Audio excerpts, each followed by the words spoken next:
আল্লাহ আমাদের বানিয়েছেন, পৃথিবীতে পাঠিয়েছেন, এখানে আমাদের প্রয়োজনটা কি?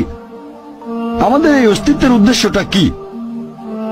আল্লাহ এর উত্তরে বলেছেন সূরা মুলক অধ্যায় নম্বর 67 আয়াত নম্বর 2।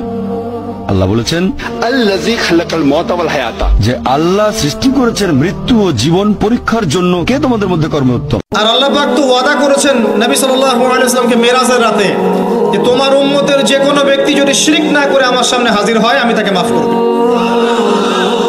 একটা হাদিসে কুদসির মধ্যে এটাও আছে, হে আদম সন্তান, তুমি যদি আসমান এবং জমিন সমপরিমাণ গুনাহ নিয়ে আমার সামনে দাঁড়াও কিন্তু আমার সাথে কাউকে শরীক করনি, তাহলে আমি আল্লাহ তোমার সামনে আসমান জমিন সমান ক্ষমা নিয়ে দাঁড়াবো। নামাজ হচ্ছে দিনের খুঁটি, রবের সঙ্গে সরাসরি যোগাযোগ, তার সামনে নিজেকে উপস্থাপন, আর এভাবেই তাকে দিনে 5 বার স্মরণ করবে। পৃথিবীর যেই দেশেই যান, যে কোনো জায়গায় দাঁড়ান না কেন, বুক ফুলিয়ে বলতে হবে I M A Muslim, I proud of it, আমি মুসলমান, আমার ধর্মের নাম কি? ইসলাম। এটা সাহসিকতার সাথে বলতে হবে।